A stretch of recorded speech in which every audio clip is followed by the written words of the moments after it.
Assalamualaikum warahmatullahi wabarakatuh, and good morning for all the participants for this morning. So hopefully all of you guys can hear my voice clearly. Okay. So as been mentioned by Dr. Nizamuddin, so the topic today is we are going to discuss about the dissolved gas analysis in a power transformer. Okay, so I'm going to share my slide presentation since we have a very limited time. Okay, so which is just about the 1 hour, and of course actually it's not enough to cover all the things. Okay, but inshallah we try our best to cover some of the important points or the important notes that what we can share with the especially from the industry. Okay, so can you see my slide? Okay. Okay. Just do some adjustment here.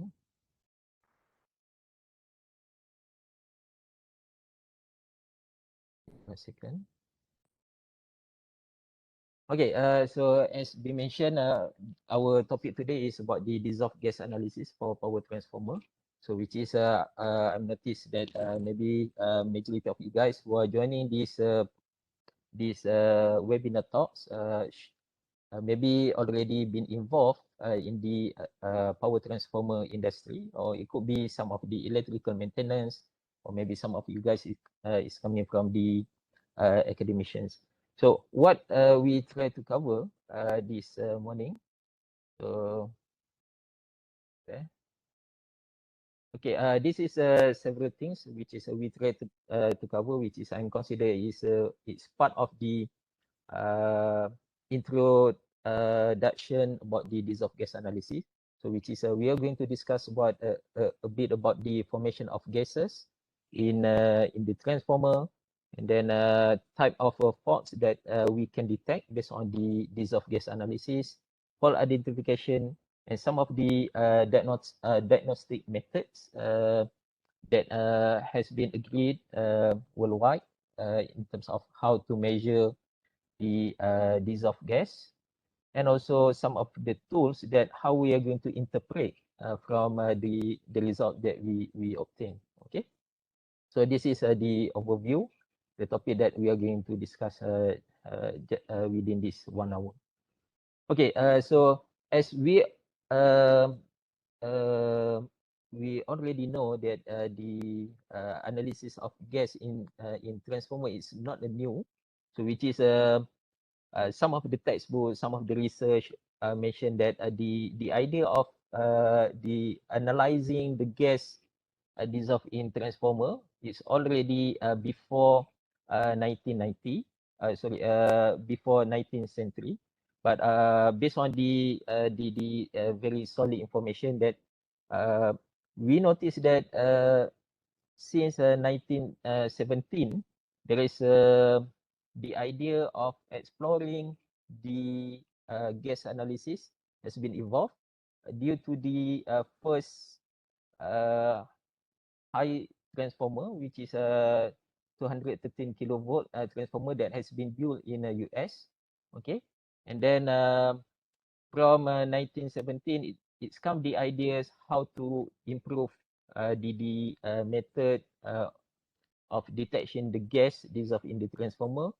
So they come out with the Bucos gas alarm, which is this is we can consider part of the first DGA method, especially for the online, and it has been evolved in 1950, which is they already when the technology is already evolved, which is they already developed the combustible gas detector, okay, which is of course before this is very what we call the same technology already been used in mining. It could be also in the oil and gas, but in the transformer area, it can be considered something new. So in 1950, they already consider the same technology, the same principle to be implemented in the transformer. Okay, so and in 1977 there is the first standard, okay, how to measure or how to interpret the dissolved gas analysis come out, which is it has been published by IEC, okay, which is under standard IEC 567, which is a guide for the sampling of gases and of oil from oil field, electrical equipment, and for the analysis of free and dissolved gases. And IEEE also come up with its own DGA guideline. So which is in 1978, they come up with the IEEE C7 C57104, which is the IEEE guide for the detection and determination of generated gases in oil-immersed transformer, and the related to the serviceability of the equipment. So it means that uh, around the world, especially in the Europe, which is more on the IEC, and the US more on the IEEE, they already come up with the idea how to measure the come up with the standard, how to measure the DGA, and also how to interpret based on this dissolved gas analysis result. Okay, so we can see this is some of the earlier international standard that has been developed. Of course, in the same time, different country also come up with their own standard of practice. But of course, most of the world is they are going to refer at the IEC or IEEE standards. Okay. So based on the in terms of the how to measure the dissolved gas in transformer oil, in the ASTM, okay, they already come out with the guideline, which is they have the three methods to measure the dissolved gas analysis in transformer oil, which is by using gas chromatography. So in order for us to use GC, before we can use GC, there is something additional task that we need to perform, okay, which is how to extract the gas from the oil. So they already come up with the three methods. So method A, so which is by using vacuum and mercury. So this is the most accurate method, but of course, due to because we are using mercury in method A, so it's very dangerous and it's not what we call the environmental friendly. So that's why although it is the most accurate, but currently majority of the labs, especially transformer labs, they are not going to use the ASTM method A, but most of them they are going to use either by using method B, which is by using bubbling gas, or they're going to use the headspace chromatography. So which is this is the most common method that normally been used by the oil labs, or it could be some of the researcher. Okay, but of course, this headspace is very easy to use compared with the method A and also method B, which is using the partition of gases between an oil and gas. Okay. However, there is issues with this method in terms of the accuracy. Okay. So although it's very easy to conduct, but in terms of the accuracy, if we compare with the method A, which is by using vacuum and mercury, so it is less accurate. So that's why if we use the method C, so it is suggested that we sometimes we repeat if we obtain the upward result, okay, which is the result that something that we look it's not very convincing. So we supposed to repeat the measurement. Okay. Now as I know, in Malaysia there is a like the TMB labs, they still have the method A, which is by using vacuum and mercury, but majority of the labs that we have in Malaysia, they either use the method B or method C. Okay. Now this is the other method or techniques that we can detect dissolved gas in transformer oil.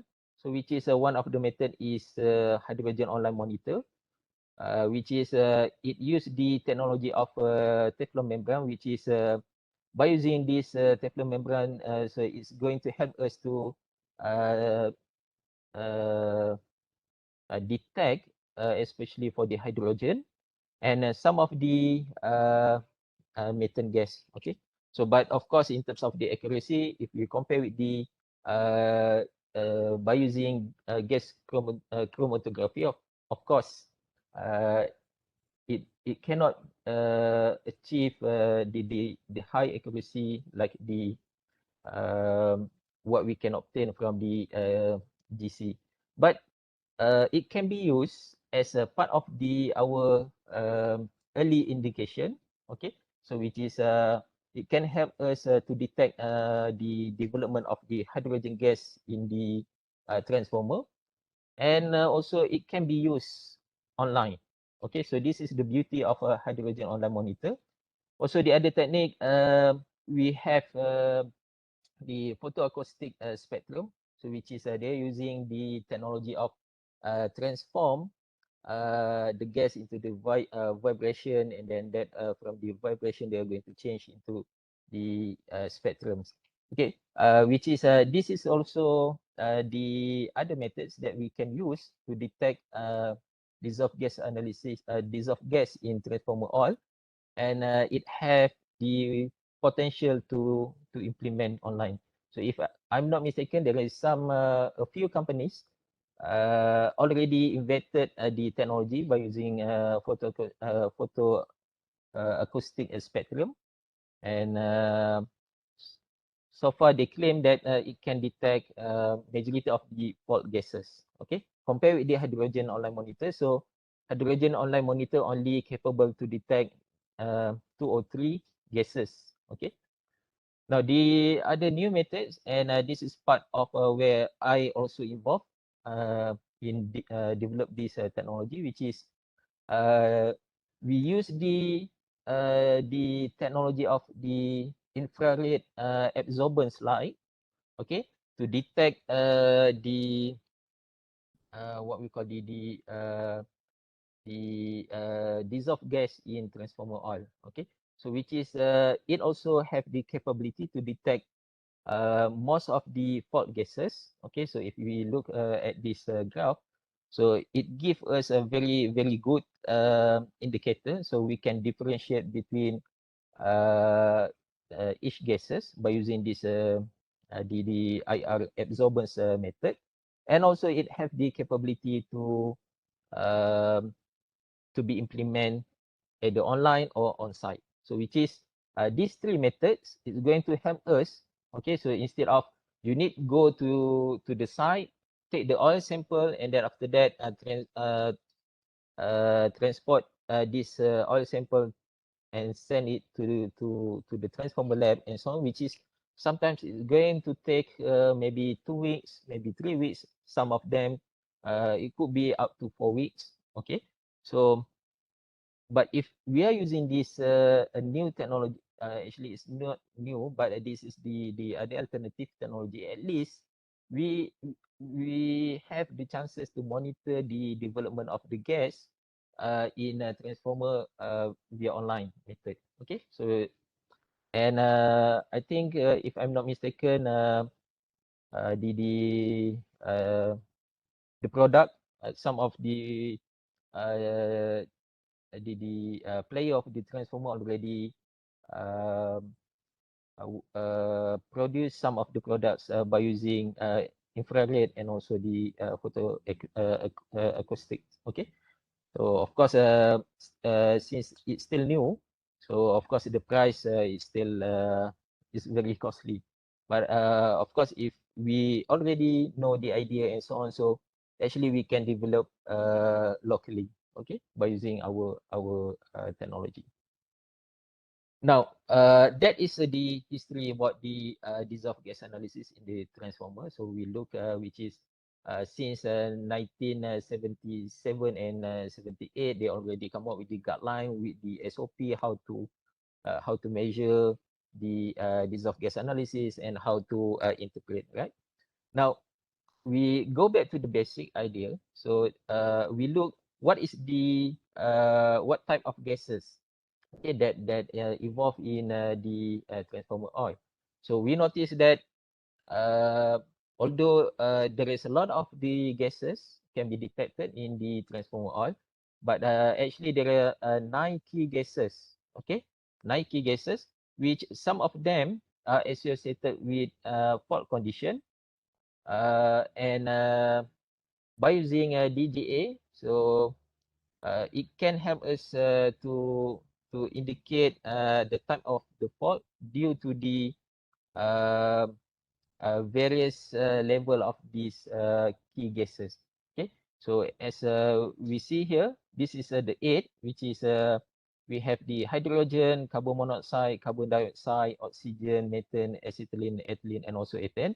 But we also have the other one gases, which is nitrogen. Okay, uh, that normally we measured, okay, if you are from the maintenance, when you send the oil to the oil depth, so normally they are going to give you a reading, this 9 reading, okay, included nitrogen. But of course these 5 gases, hydrogen, methane, acetylene, ethylene, and also ethane, is the key gases that related with the fault. Okay. Meanwhile, for the carbon monoxide and carbon dioxide, um, it has been related with the degradation of the paper, but maybe in to one extent, we need to investigate further. Why? Because the development of carbon monoxide and also carbon dioxide also can be developed due to the other factors, such as the leaking, such as the environments, and so on. Okay, so that's why these 5 main gases normally been considered when they try to develop the interpretation techniques and so on. Okay. Okay. Then we can see some of these gases are formed in large or small quantities. So depending on the energy content and temperature of the fault. So it means that the 9 key gases that we already talked in the previous slide is going to be developed and formed at the large or small quantities. It depends on the energy content and also the temperature of the fault. Okay. So however, in practice, most of the time we are going to find that the mixtures of gases are always formed. Okay, which is going to have a very varieties of the formation. Now, by looking at this relative proportion of gases, okay, so it gives us the hint or the idea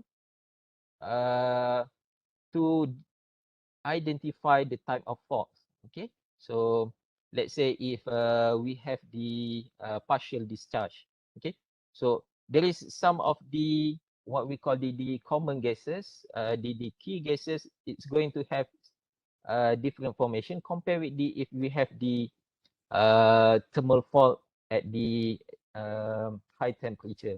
Okay, so which is we are going to look after this. Okay, now this is the first idea, the formation of gases related with the temperature. So this is based on the IEEE standard that introduced in 1970. So we can see here. Okay, so this is the what we call the temperature, and this is the type of gases. So for the hydrogen, okay, at the first part here, so we can see uh, for partial discharge, so it's not going to depends on the temperature. Okay, because this is 65 and below 65 here we consider as the normal operating temperature. So the partial discharge can be occurred although when we run our transformer at the normal operating temperature. Okay, compare with the other fault. So which is we can see here when the temperature increase, okay, from 65, 160, now it's become 200, 250 and so on. So we can see the development of the key gases here is different, especially in terms of the ratio. Now let's say we look just one example here. So if we look for the hydrogen, so if it have the partial discharge, then automatically it's going to have very high temperature at at low operating temperature. But if we have the amount of the hydrogen, which is when the operating temperature already exceed 160, so we can see the amount of hydrogen or the relative amount of hydrogen is going to increase, okay, based on the temperature. So and you can see the proportion here, so which is at the beginning at 200 Celsius, we only see the proportion of the hydrogen and methane, okay, and whilst for the ethane, acetylene and for ethylene and acetylene there is no traceable of these gases. But when the temperature increase, now we are going to see the different relative ratio for each gases. Okay, so this is that has been published in 1970, and the latest what we call the IEEE standard that has been published in 2019. Again, it's just the same thing, but in the new standard, they already come up with the additional fault. So before this, we only have 6. Now they already add another 4 and 5, so which is going to be 10. Okay. Now, it's just the same thing. So this is the relative gas concentration, and this is based on the temperature. So we can see at the beginning, okay, when we can consider at the beginning the most of our transformer oil is going to have very high hydrogen gas. Okay. However, when the temperature increase, so the relative amount, okay, the percentage relative amount of the hydrogen is going to be reduced. And we can see when the T1 here is it's referred to low thermal fault. So which is at low thermal fault, the highest proportion of the gas is coming from C2H6 instead of hydrogen. So before that, for the partial discharge and also stray gas, so hydrogen is the highest. But when the temperature increase, we can see that this the relative gas concentration in terms of the percentage is going to change. Okay, so this has been what we call part of the indicator when we try to analyze what type of faults that occur in this transformer. Okay, so we know that some of the gas is going to develop related with the material we use. Okay, of course it depends on the type of papers that we use, and also based on the oil, transformer oil. So it could be if we use the difference the result that I'm sharing with you guys before. So it based on the mineral. But if we move from mineral uh, to natural ester, or it could be the other synthetic oil.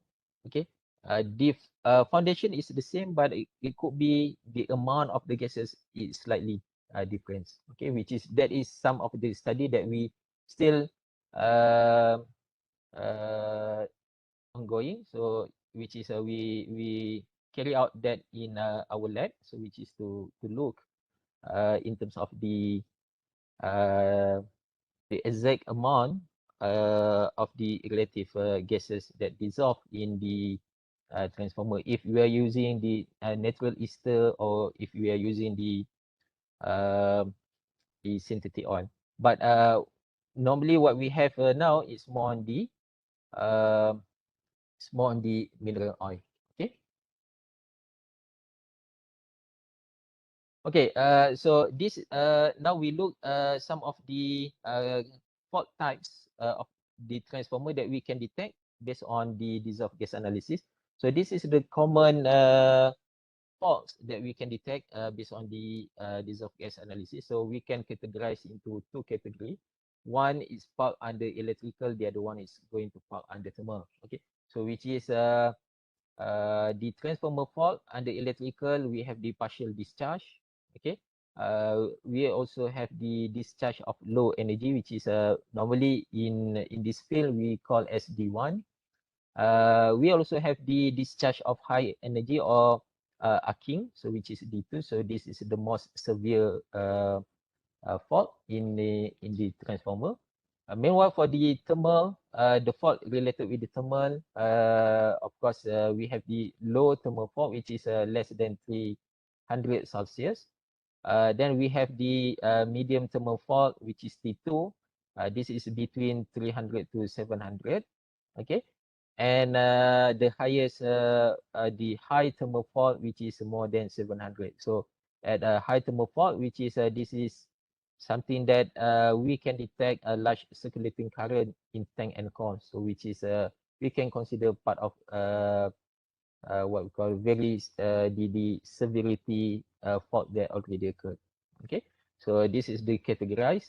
So we can see the most severe fault is arcing, and of course it's the thermal fault in paper, and also the high thermal fault in oil, and also the low discharge, which is in paper. So we need to differentiate between fault in paper and also fault in oil. Okay, so normally the more severe when we refer to the fault in paper. Okay, so this is the other what we call when we try to summarize in terms of the fault. Okay, several fault to the gas that we can trace in transformer oil. So we see that, okay, so for the paper, okay, or cellulose aging, so normally it's going to relate with the CO2, and of course we are going to look or we are going to trace some of the free bubble water in the transformer oil, which is H2O. Okay, um, gas that is going to develop due to the oil decomposition, okay, which is related to hydrogens, methane, acetylene, ethylene, and also the ethane. Okay, and you can see the rest. This is all what you call based on the study, based on the lab test and so on. So they already come up with this table. So which is, we know if we have we obtain the results, and based on our result, we obtain let's say we have the H2, and then we have CH4, and we have C2H2 and also C2H4. So it's mean that there is potential of thermal fault in oil more than 700. So it's mean the high the thermal fault already occurred in our transformer. Okay. Now, based on the latest standard 2019, so they already add, as I mentioned, they add another 5, which is the four additional that they already add here is the stereo gassing, overheating, possible carbonization of paper more than 300, and also the high thermal fault in oil only. Okay, and the other additional is catalytic reaction. So however, this catalytic reaction is very rare. Okay, so that's why we not to focus too much on this catalytic reaction, but most of the time we are going to see these 10 types of faults that we can identify based on the dissolved gas analysis that we already obtained. Okay. Okay, so this is based on the latest study by SIGRE Working Group 47 in to 20 is it 2019 or 2020? Okay, so based on if I'm not mistaken, about the 300,000 of a transformer they already studied. So we can see the most common fault that they found is coming from T3, which is a higher thermal fault, which is the thermal fault more than 700. Okay, either in paper or in oil. And the rest we can see also it's followed by the other thermal fault, which is either low thermal fault or high thermal fault. And in terms of the partial discharge, it's very low. Okay, it's very low. So it just from 300,000, it could be just I think about less than 100 transformer fault that occur due to the partial discharge. But we can see here, which is the arcing, okay, which is the most critical transformer fault. Also, we can consider actually it's very high. If 4% from 300,000, so which is a lot of numbers. Okay. Now that is the transformer fault. So we already looked before, which is the previously they already only have 6, but then in the revised version of IEEE standard, they already add another 5. But of course, as I mentioned, catalytic for R, it's very rare. If we look from the previous slide, there is no case that has been reported related with the R. But the other 4, which is stray gas, overheated, and the other 2, it is it can be it is traceable, and based on the previous report also, its found is very significant. Okay, so now we already know this is the type of the fault. Okay, which is we just consider 10 types of a transformer fault. But now, how we are going to interpret this result? Okay, of course, when we submit our oil sample to the lab, so they are going to give us a reading, which is the hydrogen, how many ppm, for the methane, how many ppm, and so on. So how we are going to use this result? Okay, how we are going to interpret from this result? So either is it okay, or is it there is some indication of the fault? Okay, so we, I know there is a lot of the what we call the standard that we can use, but of course in this talk I'm just focus on the IEEE and also the IEC standard, which is one is published in 2008 and the other one is 2015. But of course, the latest is 2019. Okay, so if we look from the IEC standard and also the IEEE standard, so there is a lot of the guideline how we are going to interpret this dissolved gas result. Okay, so which is there is a total combustible gas procedure, which is we can use that method. We can use total dissolved combustible gas. There is also key gas method, Doernenburg ratio method, Rogers ratio, and so on. Okay, so and we can see the latest version of IEEE, which is 2019. They add the other method, which is a Duval triangle and also the pentagon. So which is this is the we can say it's normally been used by industry in Europe and also US. and we can say also it's very easy to implement and it's very powerful. Okay, so these are two method. Okay, now in terms of the O2 oxygen nitrogen ratio, so maybe some of us not frequently referred or use this ratio, but actually this ratio is going to give us some indicating about the overheating and oxidation of mineral oil. Okay, so it also can be used for us to confirm that thermal fault is identified. Okay, so we can use this part of our first indicator. Despite the other five what we call the key gases. Okay, so we also can use this oxygen to nitrogen ratio as the indicator. Okay, so it means that decreasing values of this ratio, so it's going to indicate that overheating or oxidation already happened in our transformer. Now the other ratio that we can use is the acetylene over hydrogen ratio. So if we detect that this ratio is more than 3, so there is some potential, or there is the what we call the indication. It could be leaks or contamination from the tap changer compartment into the tank. So this is the other two ratios that we can use.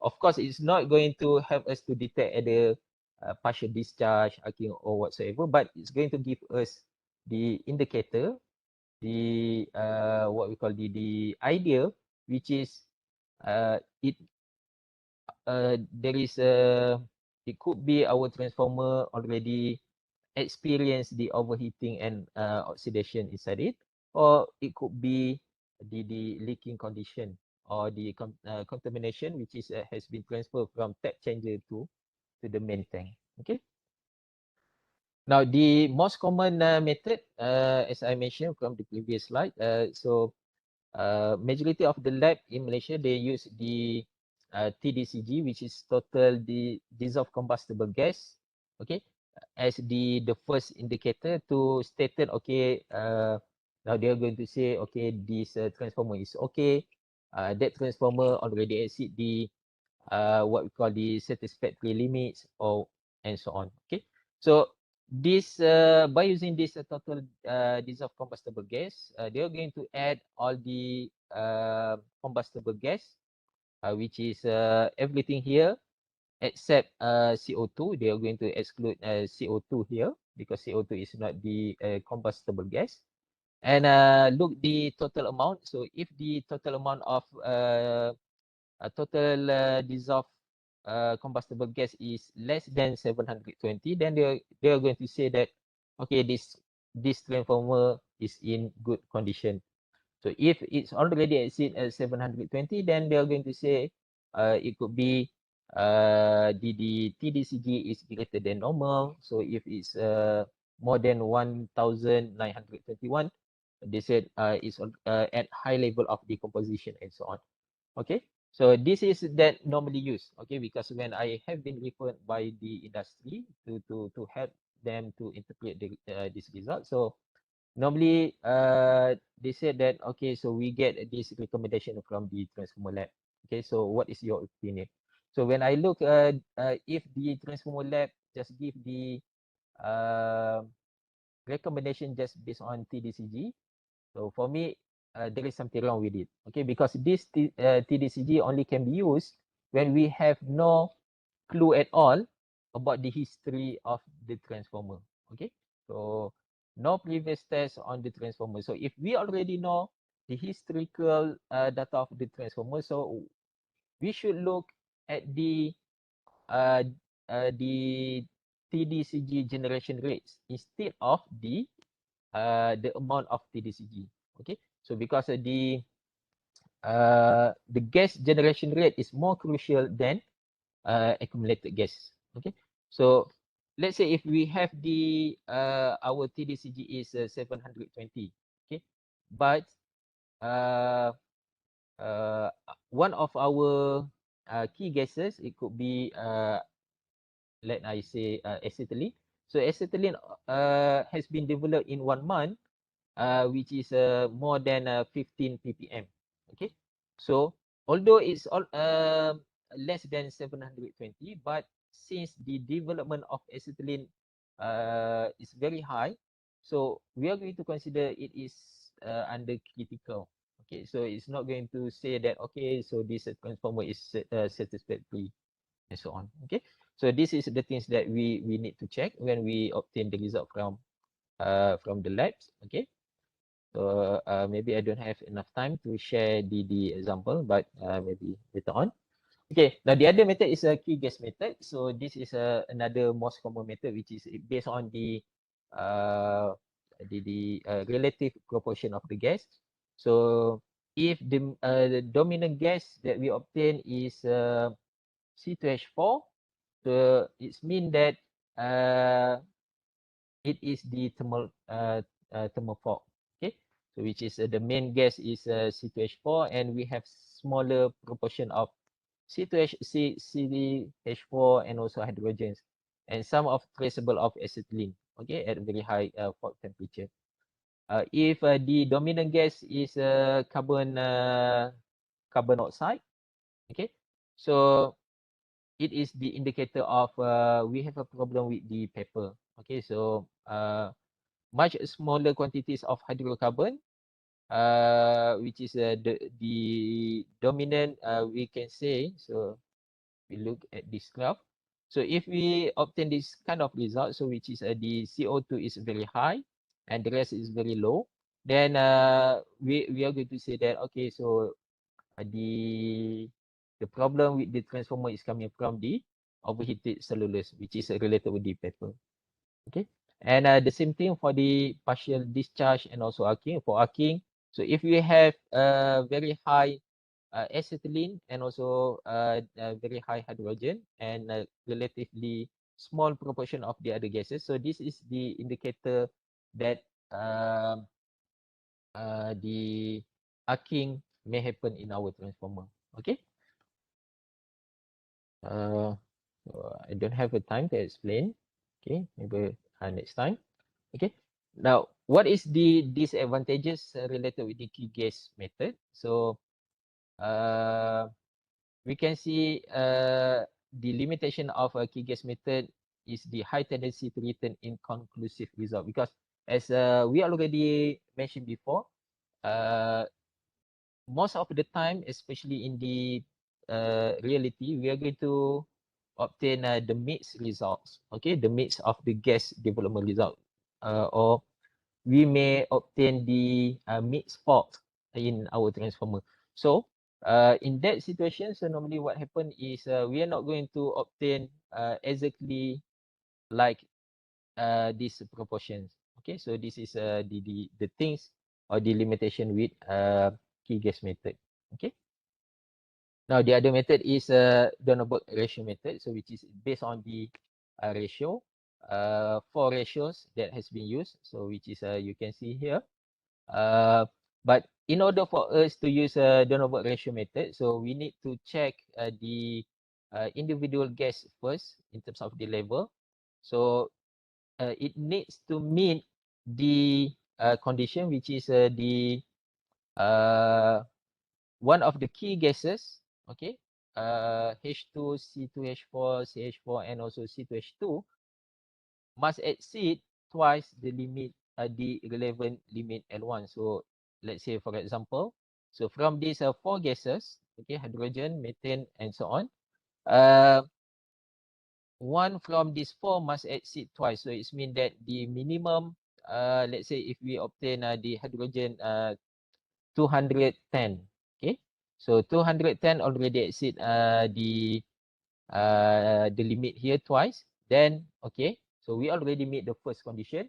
Now we need to look for the second condition, which is the concentration of at least one of the other 2 gases, C2H2, C2H6 or CO, is going to exceed the relevant limit. So first we look for these 4 gases. If one of it exceed the L1 limit twice, then we already meet the first condition. The second condition, we look for the CO and also C2H6, which is ethane. So either one must exceed at least L1 limit. So for example, so we obtain the ethane is more than 65, then of course it's already meet the second condition. But we have the other third condition, which is at least one of the gases in each ratio, okay, exceed L1. So either one of these gas ratio in this either one in this what we call the ratio 1, ratio 2, ratio 3, and ratio 4, at least one of each ratio must exceed L1. Okay, for example, so okay, so this is how we implement this Rogers ratio. Okay, Doernenburg ratio. So we check the limit, we check, and then we check the applicable codes and so on. Okay. However, disadvantages with the Doernenburg ratio method is when we do we simulate the result and so on. So we're going to find that the ratios generated often yield result not falling into any of the three suggested form. So which is most of the time, so we cannot obtain quite similar in this table. So for example, if you look at here, so this is the result that we obtain. So which is 0, 0, and this is cannot be read. Why? Because C2H2 is 0. So normally what we do here, we are going to put this 0.01 just to get a number here. Of course, it's going to get a very big number. So now let's say we check here 0, 0. So first we look, okay, so it may look for the PD, right? Because this is lower than 0 is less than 0.1. And then after that for sorry, oh, I forgot the first ratio is more than 1, so which is 9. So it could be thermal fault. Okay.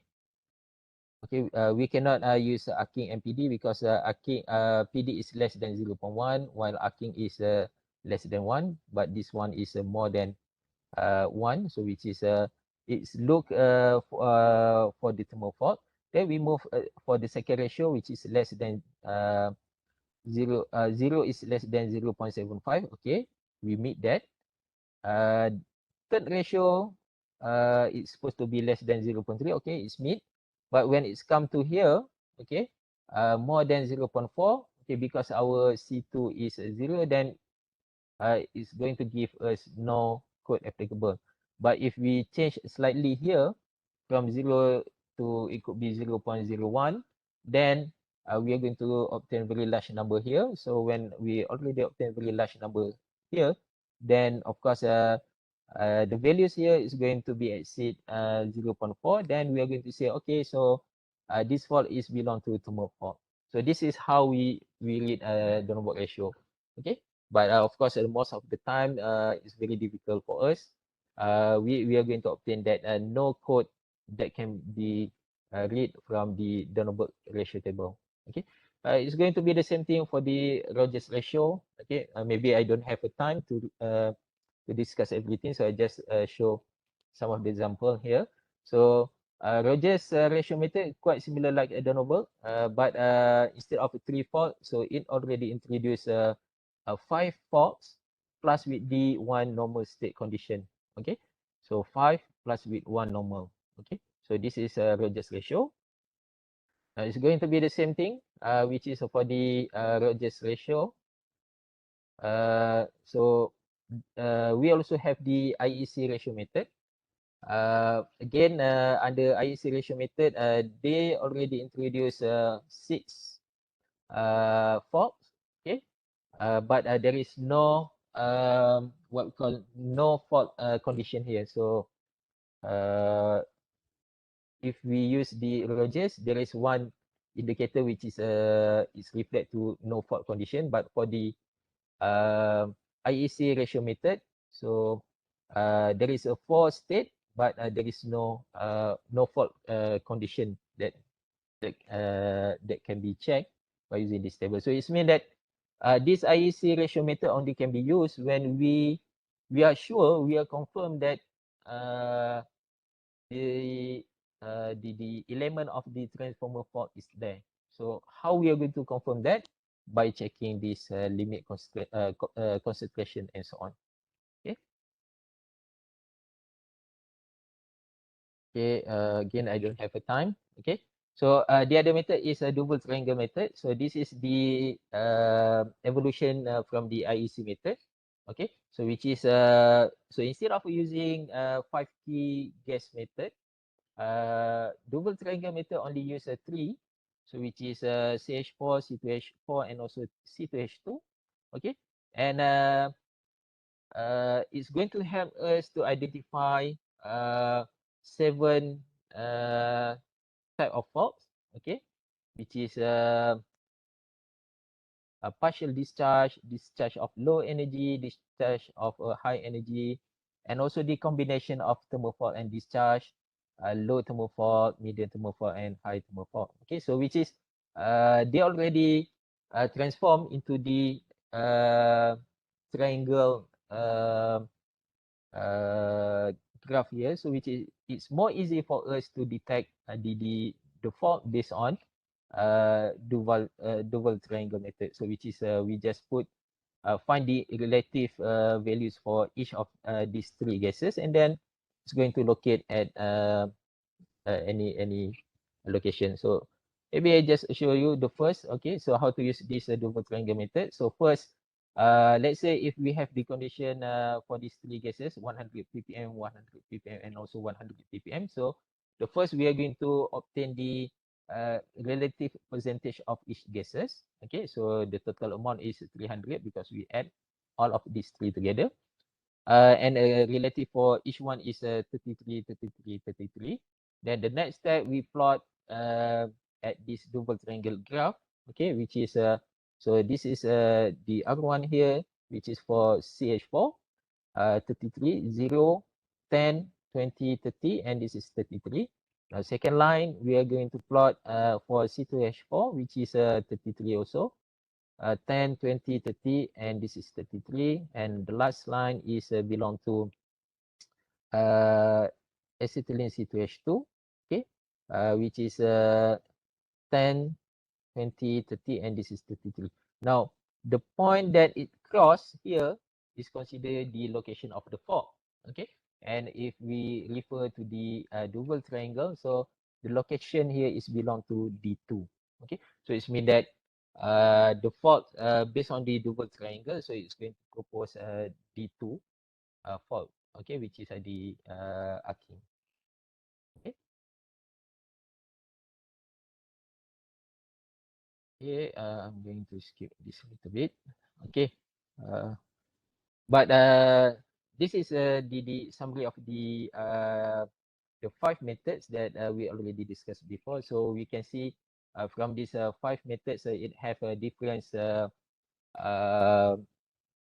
guess that they're going to consider in the method, and also it's going to give different fault types in terms of the detection. Okay, so of course currently most of the time most of the industry prefer to use Duval triangle method. Why? Because it's more easy to identify the fault, and in terms of the accuracy, it also provide high accuracy compared with the other methods. Okay, so which is based on the study, DTM are able to obtain about the 70% accuracy compared with the other methods, just about the less than 50%. Okay. However, we know that this DTM only applicable for faulty conditions. Okay. And if we use this method for the normal transformer, okay, which is the healthy transformer, we are not going to obtain no fault result because there is no fault region in the DTM triangle. So that's why in order for us, before we can proceed to use DTM, so we need to make sure that the early indication of the faults already there, and we confirm that okay, so this transformer has a fault symptom. Okay, so otherwise we are going to obtain the wrong result. So sometimes we also face difficulty to distinguish between partial discharge and also stray gas, because in a DTM, it's not differentiate between partial discharge and also stray gas. So this is a limitation with the DTM. So for that reason, so IEEE standard 2019 already come out with the complementary for DTM, so which is DTM 4 and 5, which is going to help us to investigate further. So in terms of either the fault is coming from stray gas, overheated, partial discharge, or the high temperature in oil, that is DTM 4 and 5. They also come up with the other complementary, which is they call as the Pentagon 1 and 2, which is again the additional tools to help us to obtain the when we want to carry out the further investigation. But the idea is when we plan to use a DTM 4 and 5 at the Pentagon 1 and 2, so normally they suggest us you go first with the original DTM, then you proceed with the other two methods. So I just show you the example. So this is DTM 4 and this is DTM 5. So which is in DTM 4, we are able to detect the region for the stray gas, partial discharge, overheating, and so on. Okay, and for Pentagon, again, it's going to help us to detect the stray gas location. So which is it is here. Okay, and of course the Pentagon 2 is going to help us to investigate further in terms of the interpretation. Okay, so this is some of the case study example, the issue with the stray gas. Okay, so we can see here by using triangle DTM4 and also the Pentagon 2, so it's going to give us the further investigation result. Okay. Okay, and this is the software that we already developed in our lab, so which is going to help us to run the interpretation just by using just key in the data and so on. And then after that, it's going to help us to interpret based on the few methods. And of course, at the end, it also is going to come out with the suggestion. Okay, what is the actual type of the transformer? Okay, so this is what we have done in our labs. Okay, I think okay, so it's already 11 o'clock. So I think this is the future. So if we have a time in the future, maybe we can discuss more detail in terms of the how to use this DTM 4 and 5 and also the Pentagon 1 and 2. And also the other methods, how to interpret the DGA result by using the machine learning, fuzzy logic, or neural network. Okay, so this is the future that we can discuss. So if we have the other events or the other training and so on. So because normally we are conducting the training about the oil condition monitoring, included the DGA analysis and how to perform the condition monitoring for the transformer itself. Okay, maybe I think that's it from me. I think I pass it back to Dr. Nizamuddin. Okay, thank you so much for the very informative presentation. So wait, I share my slide. Okay, so this is actually the attendance and feedback form. I already put the link in the chat box. So I hope for those who attend here or participate on in this webinar can fill up the form. And Doctor, can we share this slide to the participant? Okay, I need to check first because there is some of the confidential information inside the slide. Okay, no problem. So basically, if we have the permission, maybe we can share the slide later. Okay. Mhm. I just have, is there any question from the floor? If you have any question, you can just unmute yourself and ask Dr. Nalasa.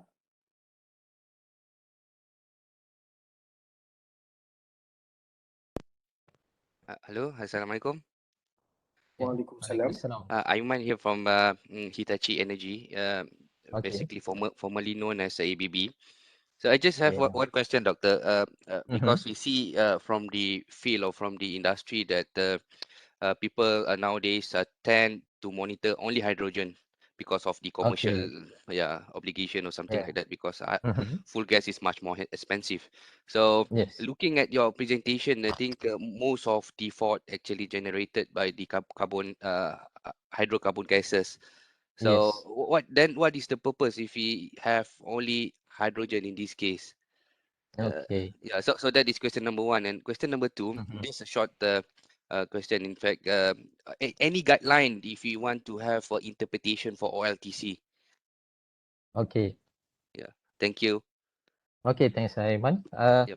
Okay. For the first questions in terms of the hydrogen. Okay. Actually, the main idea when they just monitor the hydrogen, because if you look from the uh, gas formation, so we are going to see that the hydrogen is the most significant gas that related with the transformer fault. Although we cannot rely just on the hydrogen to differentiate the type of the fault, but if the hydrogen is very high, so it means that the potential of the fault is there. Okay, so it just the early indication, uh, which is to uh, because it's very expensive if we want to use the as you mentioned, Aiman. Um, if we want to use the equipment that able to detect all the hydrocarbon gas, of course, it's very expensive compared with if we just use the equipment that only detect hydrogen. But we know when the hydrogen is very high, so it means that uh, there is the indication that the fault is going to occur in the transformer. So that's why normally they monitor. So if the level of the hydrogen already what we call exceed the certain limit, then they're going to send the team to do the oil sampling, and then they're going to check the other gas also. But it's just for the first indication. Okay, that is for the hydrogen. But again, of course, it's not going to help us differentiate what type of the gas, but it just gives us the indication that there is something wrong, abnormal activities already occurred in our transformer. Okay. For the second question is related with the OLTC. Um, the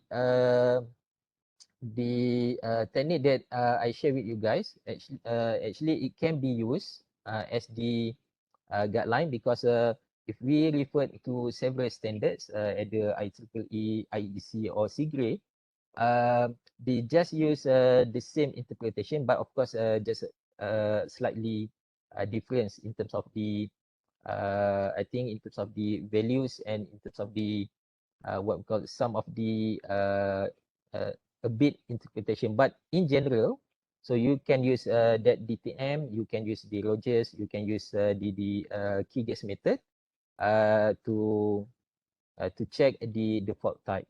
But of course, because OLTC, there is some of the gases which is commonly we know is going to be very high because the switching, right? In terms of the because tap changer always change, so it's going to develop some of the certain gas. Uh, in terms of the guidelines, so you can check also in terms of the if I'm not mistaken, IEEE C57 also have the guideline for the OLTC that you can refer, or you also can refer for the latest SIGRE related with the interpretation of the gas dissolved in a transformer. But again, you can use this general technique just a guideline, but when you want to interpret further for OLTC, then you need to look in terms of the common gas that normally develops in OLTC, which is you need of course you cannot use that result straightforward, which is if let's say based on the main tank, we know that if we obtain the what we call the high methane, then it could be some possibility of the discharge of low energy. But for the OLTC, it could be a bit different in terms of the relative. Okay, but maybe you can check the IEEE standard. If I'm not mistaken, I couldn't remember the exact code, but if I'm not mistaken, they have the guideline also for OLTC.